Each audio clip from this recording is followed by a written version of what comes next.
ناظرین کرام، میں یہاں پر آپ کو دلچسپ بات بتانا چاہتا ہوں کہ ہندو جو ہیں وہ یہودیوں کے ہم پلہ ہیں اور ان کے ساتھ ان کے بہت زیادہ قریبی تعلق اور مراسم ہیں۔ یہی وجہ ہے کہ آرٹیکل 370 کو ختم کرنے سے پہلے اسرائیلی وزیر اعظم کی جانب سے مودی کو مبارکباد پیش کی گئی، اور مودی نے اور اس کے ساتھ نیتن یاہو جو فلسطینیوں کا قاتل ہے، انہوں نے آپس میں ٹویٹر پر ایک دوسرے کو مبارکباد کے پیغامات شیئر کیے اور یہ کہا کہ دونوں کی دوستی لازوال ہے، ہمیشہ سے ہے اور ہمیشہ رہے گی۔ یہاں پر اس بات میں کوئی شبہ نہیں ہے کہ کشمیر کے اندر جہاں 1.5 لاکھ سے زائد اضافی فوجی بھارت نے تعینات کیے ہیں، وہیں پر اسرائیل کے جو فوجی ہیں وہ بھی کشمیر کے اندر خفیہ ٹھکانوں پر موجود ہیں، اور بھارت کے اندر پس پردہ اسرائیل کے فوجی ہی بھارتی فوجیوں کی کمانڈ کر رہے ہیں اور انہیں سکھا رہے ہیں کہ کس طرح سے کشمیر کے اندر ہندوؤں کو لا کر بسایا جائے گا۔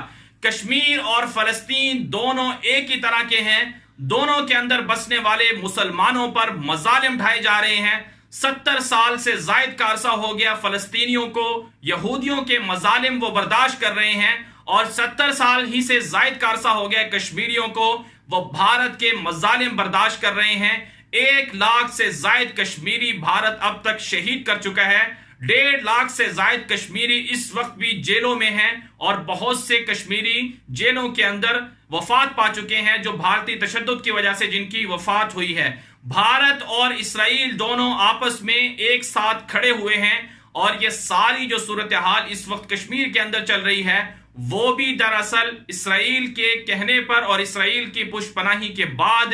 بنائی جا رہی ہے۔ اسرائیل نے بھارت کو یقین دلایا ہے کہ اگر آپ کے خلاف کوئی فوجی کارروائی ہوئی تو وہ آپ کے ساتھ کھڑا ہوگا، پاکستان کے خلاف لڑے گا، اور اسرائیل ہی وہ ملک ہے، اسرائیل ہی کہ وہ یہودی ہیں جنہوں نے بھارت کو یہ شہ دی ہے کہ بھارت جو ہے وہ جرت کرے اور مقبوضہ کشمیر کے اندر مسلمانوں کو نکالنے کی کوشش کرے۔ یہ جو منصوبہ سامنے آیا ہے آرٹیکل 370 کو ختم کرنے کا، اس کے ذریعے دراصل بھارت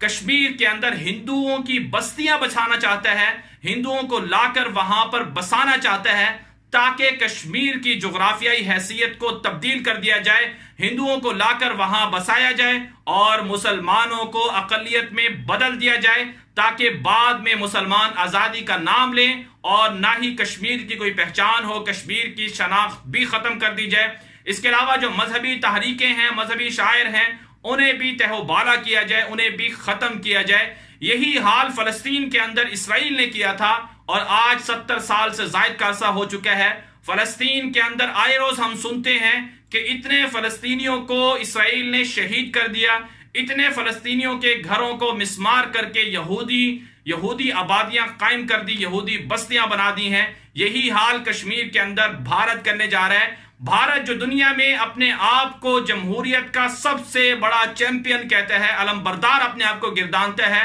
اس کا یہ چہرہ ہے، اس میں اتنی جرت ہے کہ وہ کشمیر کے اندر جو بھارت ہی کا بنایا ہوا قانون ہے اسے ختم کرنے جا رہا ہے، اور کشمیریوں پر مظالم ڈھانے جا رہا ہے، اور کشمیریوں کو ہندوؤں کے رحم و کرم پر چھوڑنے جا رہا ہے۔ ناظرین کرام، اب آئندہ کیا ہوگا؟ کیا پاکستان بھارت کے خلاف اب کوئی بڑی جنگ کرنے والا ہے؟ کیا کشمیر کے اندر اب کوئی بڑی پیمانے پر کوئی تحریک شروع ہونے والی ہے آزادی کی؟ اور کیا کشمیر کے اندر اب ہزاروں مجاہدین کو دوبارہ بھیجا جا رہا ہے؟ یہ ساری وہ چیزیں ہیں جن پر بات آج ہم کر رہے ہیں۔ یقیناً یہ ضرور ہوگا کہ پاکستان اب پہلے تو سفارتی اعتبار سے دنیا کو قائل کرنے کی کوشش کر رہا ہے کہ پاکستان کشمیر کے اندر جو بھارتی جارحیت ہے، کشمیر کی جو آئینی حیثیت تبدیل کرنے کی کوشش کی ہے، پاکستان اسے رد کرتا ہے، پاکستان اسے قبول نہیں کرتا، اور پاکستان کے وزیر اعظم عمران خان اور پاکستان کی آرمی جنرل قمر جاوید باجوہ جو آرمی چیف ہیں، اور اسی طرح سے پاکستان کی ISI،